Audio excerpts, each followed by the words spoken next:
It excites us. But when we think about that music, who do we typically think about? The person whose face is on the album cover. If you go back to the 1950s, the 1960s, and you look at orchestra music from the New York or the Boston Pops or the New York Philharmonic, almost always the conductor is put on the album cover. And we talk about Leonard Bernstein and the New York Philharmonic. And we suddenly say, wow, how did that person get such a point of prominence? 150 years ago, that was not the case. There were no conductors. Orchestras wouldn't tolerate them. They were all equals, and they played. But what happened was, as orchestras grew in size and concert halls grew in size, as you know, sound travels slower than light, and so they had to coordinate the timing more. And so it made the requirement for a conductor, someone who kept everybody on time. And early in that process, some conductor came up with a baton, and it was hated. It was viewed as a symbol of power that conductor didn't deserve. But it stuck. And now we think the conductor waving a baton is just a natural thing that has always existed. But in those days, it was considered an illegitimate symbol of power. Now we think about this, we think about music. We know that orchestras create music. If the conductor was in a room alone, he's the only person who can do his thing, and there would be no music at all. But yet, what do? We start to think of conductors equaling music. And it's sort of how we think about leadership today. We have a model that I grew up with, and I suspect all of you would be pretty comfortable with. And it's the idea that leadership is something that comes from the leader. You have a leader who's born with it or learns it and provides leadership. They take it out of their pocket, or it comes from their charisma, and they apply that leadership onto the people that they are leading and also to the context of the moment. And that leadership produces results. Now, if you look at this model, it's natural to say, okay, the important variable, the dominant factor here is the leader. We still think that way. When we look at companies now, we say, who's the CEO? That's the difference. I would argue that as we studied leadership, and we didn't have this model when we started this book, as we studied it, we come up with a different model. We concluded it looks a lot more like this. It's really the interaction between the leader, followers, and the context of the moment. You could put anyone on the top, anyone on either corner of those three factors. They interact, almost like a chemical reaction. And from that comes leadership. Now what that means is the leader may or may not be the dominant variable, the important factor in any situation. The followers may be more, the context may drive it. And as we study leadership, what we find is the leader who is right for a certain moment in a certain organization may be completely wrong for another. If you look at the data, if you take a very successful CEO from a company, pick them up, headhunters do this all the time, drop them in another corporation, they have a lower likelihood of succeeding than if the company promotes someone from within. Because the context is so different. You say, well, old Joe or Susan must have lost it. They just don't have the same drive. No, it's completely different. And so really the magic of a leader is not there's the idea there's this generic leader who is a great leader and we put them anywhere and they will produce great results. It's that leader is very dependent upon the circumstance, the context of the situation of the moment. In the fall of 2003, and Iraq was aflame. Now what had happened is the invasion had happened in the spring of 2003. There had been about 6 weeks of relative calm while the Iraqi people sort of figured out how they're going to react to the fall of Saddam Hussein. The Western forces led by the Americans go in, and then violence started, late spring. And initially it was improvised explosive devices, a couple of artillery shells put together, wired to a piece of wire, and then set off. Maybe a shoulder-fired rocket-propelled grenade. It was pretty amateurish, pretty disorganized, and we were pretty sure it was being led by Ba'athist generals from Saddam Hussein's forces. but very poorly coordinated. And while it was troublesome, it was not a huge threat. And then in the late summer of 2003, two things happened which changed our view. The first was the attack on the United Nations headquarters in Baghdad, and the second was the attack on the Jordanians. Now at this point, I'm leading a force. When you think of young soldiers, maybe your niece, nephew, maybe one of you, somebody who goes to Iraq, they look so young when they go into the military, you're worried about them. That was not JSOC at all. When you think of JSOC, think of this. The average age was about 35. Everybody's got a family, a mortgage, kids in college. 50% of Delta Force had been wounded and was back in combat. Everybody's a combat veteran. All specially selected, exquisitely trained. The organization was lavishly resourced, anything we needed. Not a big organization, but very focused. If you've ever seen the movie Black Hawk Down, Zero Dark 30, you see guys with fancy weapons, big shoulders, beards, and kind of surly, arrogant attitudes. It's exactly accurate. But the organization is purpose-built to destroy terrorist networks. I had been raised as a counter-terrorist. I grew up in JSOC, and then I made it commanding general in the fall of 2003. Not long after I took command, as the violence spiked in early 2004, they came into we had an operations center, they came into my seat in the operations center with a laptop. And the guy was the deputy commander of Delta Force at the time who carried it. He said, "Sir, you got to see this." Now, we knew there were a number of Americans missing, to include one young man in Nicholasburg. And he'd gone over to Iraq to be a contractor, to kind of find work. And he'd been policed up by Al-Qaeda in Iraq in early 2004. And he was a captive. And they put this laptop in front of me and they started this video.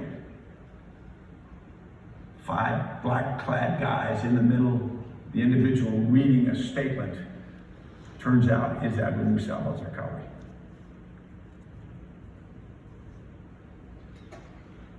It plays for a while.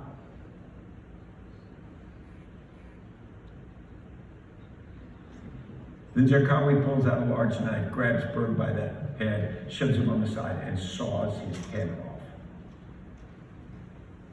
We found his body about 24 hours later. I remember sitting there and my fists were clenched in rage and frustration. And I had to physically force myself to unclench him. And I remember in the force we said, we're going to kill every one of the 5 people that stood behind Nick Berg that night. And we did. But it took 8 years.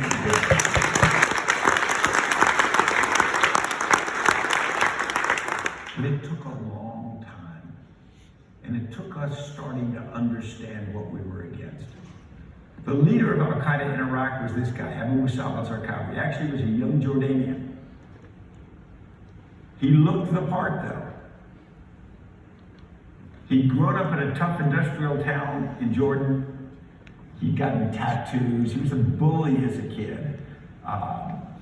He had problems with alcohol, petty crime, and his mother put him in a more fundamental school for Islam, and he became more interested in a fundamental part of Islam and became radicalized. He went to Afghanistan to fight against the Soviets, but they had already started pulling out.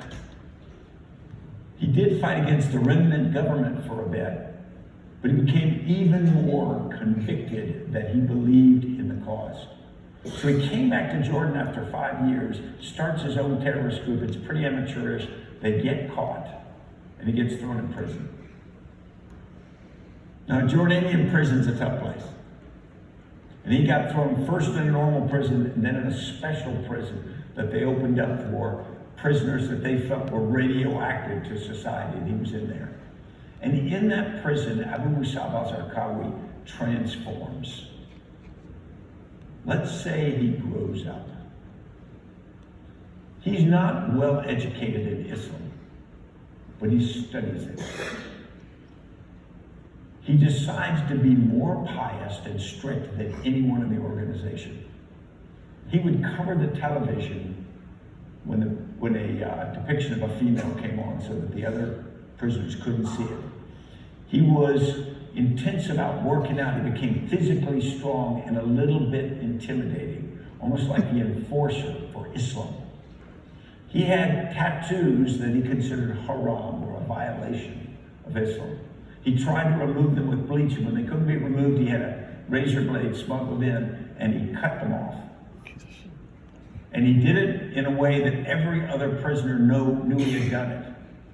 And so as a consequence, he becomes admired. Not everybody has quite the same burning passion that he does, but if anybody's ever been around someone who deeply believes in something, whether they're very energetic about something, whether you're on a team with them or an organization, and they're just absolutely enthused with it, there's a certain magnetism to that.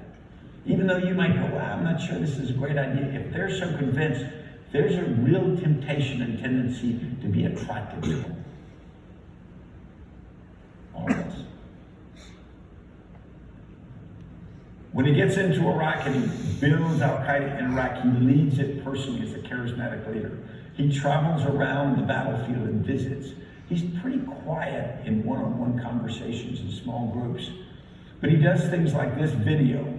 And this video was created so that he could look like an in-the-fight leader.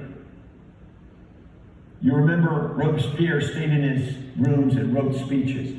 Zarqawi circulated, he acted the part, he looked the part, he reinforced that persona or branding. Now the backstory on this particular video is we captured it. They were transmitting things over the web, and we were very good at intersecting things. We captured this video early, and we got the outtakes as well. And the outtakes included the part where the gun jams and he didn't know how to unjam it. Somebody has to come fix it. And then he hands the gun to another guy, and the guy comes and grabs it by the end of the barrel, which is incredibly high. And so you see this guy do that. So when they put out this video as propaganda, the same day we put out the outtakes.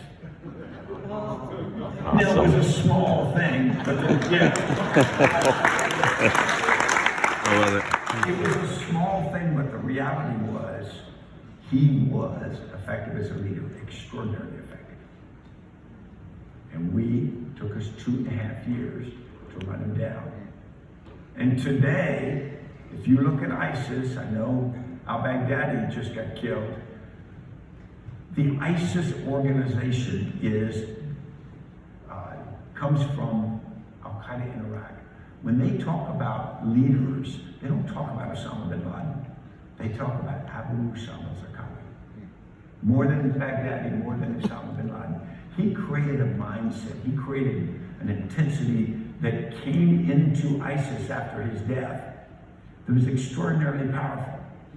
So if you think about leaders we admire and use as examples long after his death, you have to believe, or I have to believe, that while we succeeded in killing Zarqawi, he largely succeeded in his mission. And it talks about kind of how we think. Now it was interesting, we went to fight him. I mentioned that JSOC, Joint Special Operations Command, which I commanded, was elite. It was probably difficult because you're going into the enemy's capital. It's the beginning of the Iranian revolutionary regime under the Ayatollah Khomeini.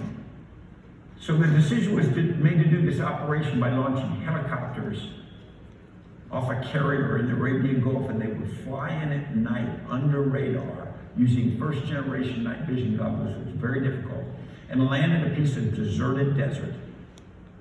Then C-130s would land. Now the helicopters had to fly empty for weight constraints, fuel. They land at this piece of deserted desert, and C-130s land on the same piece using same first-generation night vision goggles. And in the back of the C-130s are commandos. And those commandos, the plan is to get out of the C-130s, get into the helicopters. The C-130s would then exfiltrate out of Iran, again undetected. The 8 helicopters would fly to an area outside the city of Tehran. And now it would be almost daylight, so they would go to a hide location. Now you're hiding about 100 commandos and 8 big helicopters. But you do that all day. Then late that afternoon, trucks would come out of the city procured by American agents, The commanders would get in the trucks, drive into the city to 2 locations and conduct hostage rescue raids, which were expected to be firefights. Assuming the success in rescuing the hostages, you have to get out. So the plan was to go to the soccer stadium, secure the soccer stadium, fly the helicopters in, pick up the hostages and the raid force and fly out. But you don't have enough fuel to get out of Iran now. So a separate force, a ranger company, would fly from Egypt to a parachute assault, seize another airfield inside Iran, lands fixed-wing aircraft, bring in the helicopters, put everybody in. It didn't work. And it was studied after the fact. Why didn't it work? Remember the Israelis had gone in 1976 to Entebbe and rescued their hostages. And now, our best people can't rescue Americans. It was like being punched in the gut. I was a young Green Beret first lieutenant at the time. When they studied the mission, everybody's looking for who's at fault, who's incompetent, who's not committed, who lacks courage. Didn't find any of that. If you summed up the mission, it was Navy helicopters flown by Marine Corps pilots linking up with Air Force cargo planes, carrying Army commandos, and the 4 groups hadn't worked together before. So the reality is you created an ad hoc organization to do something with extraordinary difficulty, and it came apart at the seams, not because of some big failure. So in the aftermath of that, the decision was made to create this, Joint Special Operations Command, JSOC for short. It's America's counterterrorist force. And the concept was pretty simple. You take the best counterterrorist force you have, Delta Force, SEAL Team 6, the Rangers, some other aviation, you put them in this dream team construct, and you go after terrorism. And from 1981 on, even till today, al-Baghdadi was killed by these guys. For the first 22 years, we were very successful, but if you looked at the organization, that's what it looked like. And you say, no, I've seen the movies, they're not like that. Yeah, they are. Scratch the surface of the unique look and persona. We were a pyramid-shaped organization. You say, wait a minute, that looks like General Motors. That looks like the US government, that looks like the University of X. Traditional organizational structure. And that's right. Structures were created in the industrial age this way for predictability, for efficiency, for control. And that's what we were. We were very good, but that's what we were. Built into the culture as well, the organization. And that was okay, because in the fall of 2003, when we realized Al-Qaeda in Iraq under Abu Musab al-Zarqawi is the threat, this is what we expect to find. And you say, wait a minute, that's not a terrorist network. Yes, it is. Every terrorist network to that point, 2003, it looked just like that. Al-Qaeda, which was formed in 1988, the original Al-Qaeda, by Ayman al-Zawahiri and Osama bin Laden, looked just like that. And it makes sense. Strong founders, a lot of difficulty surviving the early years. You have to have set processes, discipline, control to do things. But as a consequence, they're kind of ponderous. They can plan things well, they can set them up, they can execute, but they can't react quickly because all the things it takes to do that. Look at the 9/11 attacks. It took them years to create those, and they couldn't create them again under pressure. So this is what we expected to find. And so when I took over in October 2003, I've got the purpose-built counterterrorism force. I'm told to destroy a terrorist network. I go, okay, it's going to be hard, but I get that. That's what we do. But we couldn't do it because we essentially couldn't find it. In all the noise that was Iraq, we're trying to find the signal. The signal being this particular threat, how they communicate, how they move. And then we would cut it out of the situation. But when we tried to find it, because we couldn't find it, we started to doubt ourselves. We're using whiteboards, computers, everything. We're doing operations. We suddenly come to the realization, not only can we not find this organization, we don't see the symptoms of this, because what we see from Al-Qaeda in Iraq is not incredibly precise, but ponderous. But we see something that's wickedly fast, constantly adapts, learns. They do an operation in Mosul, something goes wrong, and you see the learning from that in an operation the next day in Baghdad. We can't do that. Instead, what we realized, what we're really seeing was something like this, a constantly changing thing. You say, wait a minute, that looks disorganized. I mean, it looks interesting, but how could they ever stay focused to get things done? And yet, at the point of action, when they did operations, they always seemed to be able to get things done. They were extraordinarily fast and extraordinarily resilient and lethal to boot. So we started to say, how did this happen? This is Zarqawi, the evil genius, the first terrorist group in history to figure it out. You see the reason? We said, well, he's clever. I don't think he's that smart. And we said, maybe they hired consultants on an offsite, which may be the case. Finally, we came to the realization, slower than we should have, that the difference is in your pocket or purse right now. It's information technology. In 1988, when Al-Qaeda was formed, it wasn't common. In 2003, when Al-Qaeda in Iraq emerged, everybody had a cell phone. Most Iraqis had more than one. Everyone had access to the internet. And they used it amazingly well. You say, well, how did they get organized to do that? Who gave them the instructions? Nobody. They used it in their personal lives, so they reflexively used it in the terrorist network. So we couldn't tell them to do that. They just did it organically. But it made them extraordinarily effective. And so as a consequence, for about 2 years, they were defeating us. Not holding their own, defeating us. We had better people, better weapons, better everything than they do. But this operating model was so different, so disorienting, they were tying us nuts. And we're really good at what we do. Years of honing it, we're well-trained, courageous, tight teams that go out and hit enemy targets. When I took over, this is what we're doing. And we're about 70% successful, meaning when we go on a target, we capture or kill a person we're after about 70% of the time. Think if you had that in your sales reps. But the reality was, as good as we were, we could only do about 4 a month. And that 4 a month, 3 enemy leaders, that's pretty good. But when we look at the entire situation in Iraq, we weren't moving the needle at all. We were barely harassing them.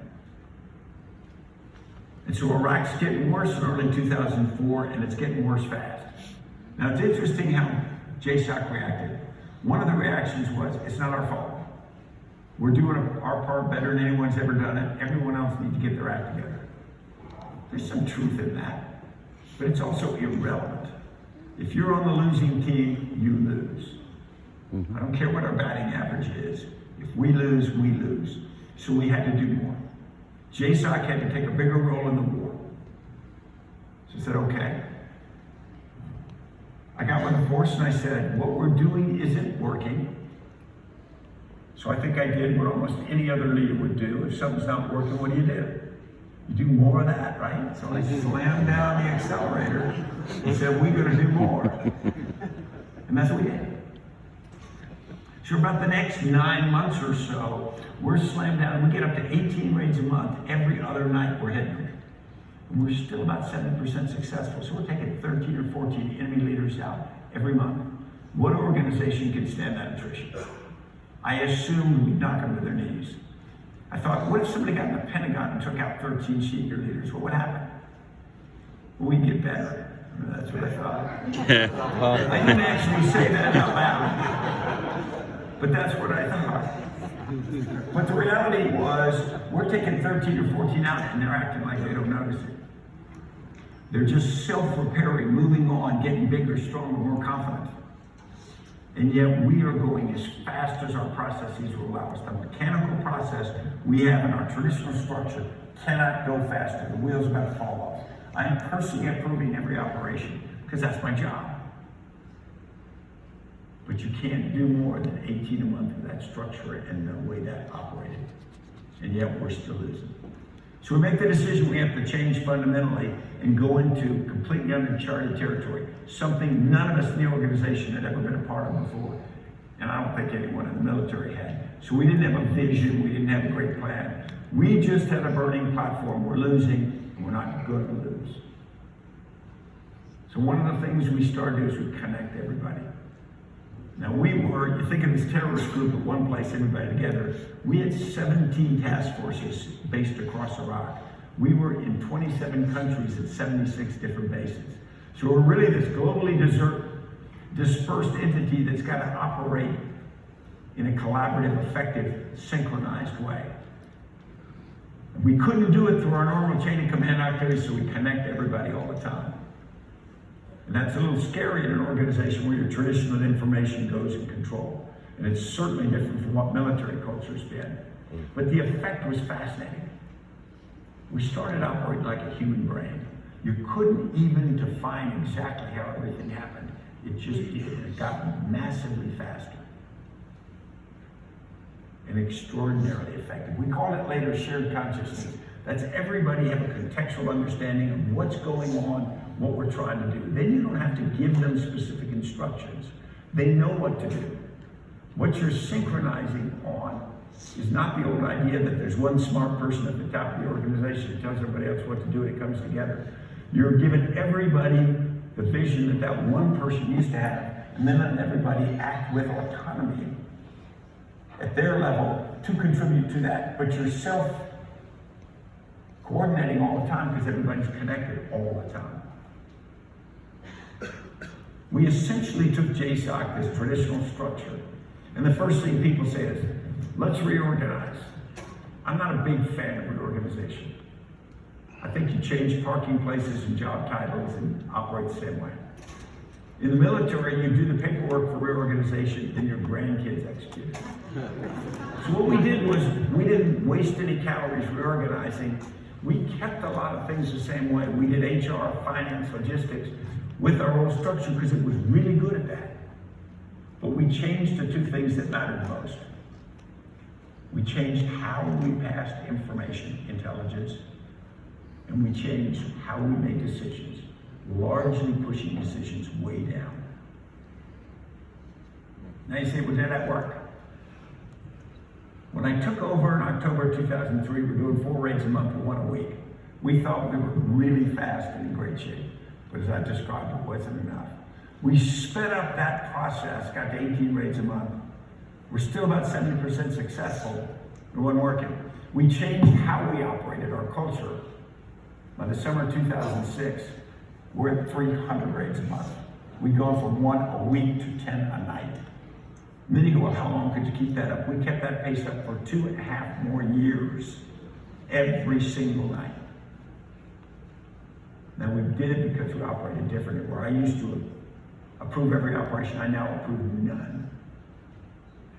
We were actually interested too. I thought that our percentage of success would go down. We need to do a lot more because we empower younger, less experienced people. It'd be less precision. Our success rate actually went up. Now, part of that came when you do a lot of reps of something, you get good. But I think the greater part came, you give them the ability to make decisions close to the problem. They know more what to do. They know when to do it. They just need to know the context of what they're trying to accomplish. We essentially ran Al-Qaeda in Iraq into the ground. By the summer of 2008, they were a dying organization. They came back later. ISIS came back from the embers of that for other reasons. But the reality is we ran them into the ground. And 17x, we didn't really grow the organization. We got a few more things, a little more technology, but mostly it was changing how we operated. And he would lead the Boston Pops. And he would go up, and as he got older, his previously energetic style where he danced around and waved his arms, he couldn't do it anymore. He could barely lift his arms above his waist. So he gets up to give a concert up there, and he's working with the Pops, and things are going. And as he's conducting, he's hit with a coughing spasm. And he has to bend over and hold on to the podium. He can't conduct anything. And yet the music doesn't stop. The Boston Pops keep playing because the interaction, the relationship between Leonard Bernstein and them was greater than the moment with him waving a baton. He had created leadership, and it became evident.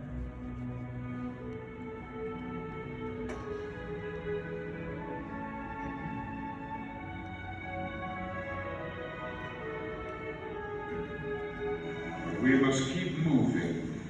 We must keep going. If you can't fly, run. If you can't run, walk. If you can't walk, crawl. But by all means, keep moving.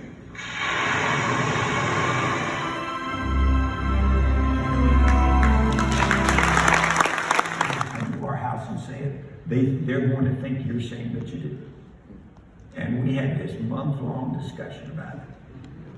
And finally, at the end of the month, I concluded entirely on my own that she was right.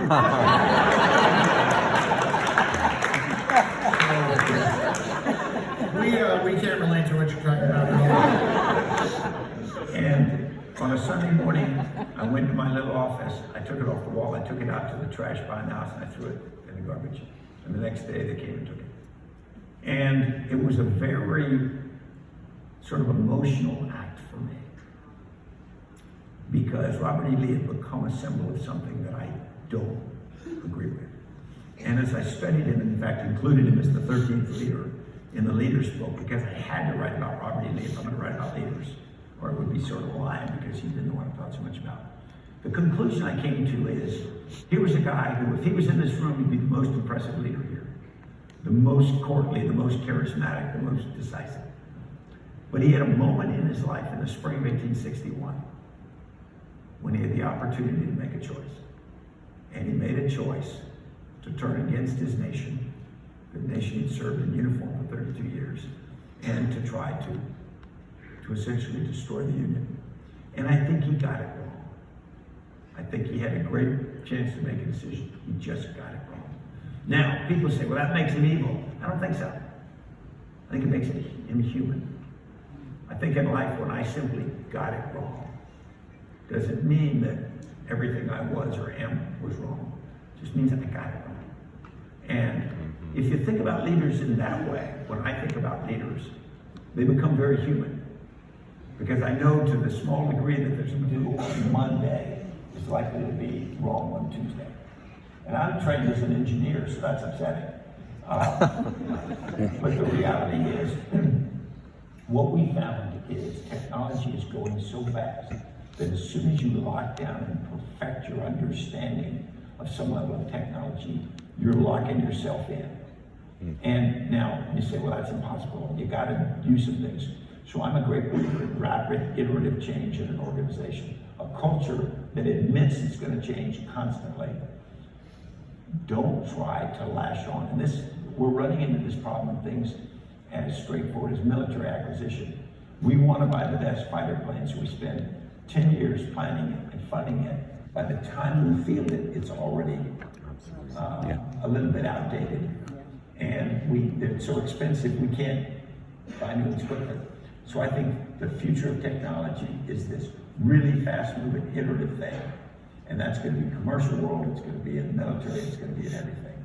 And it's the mindset we have to bring to it. So guys, selfishly, I have two questions I want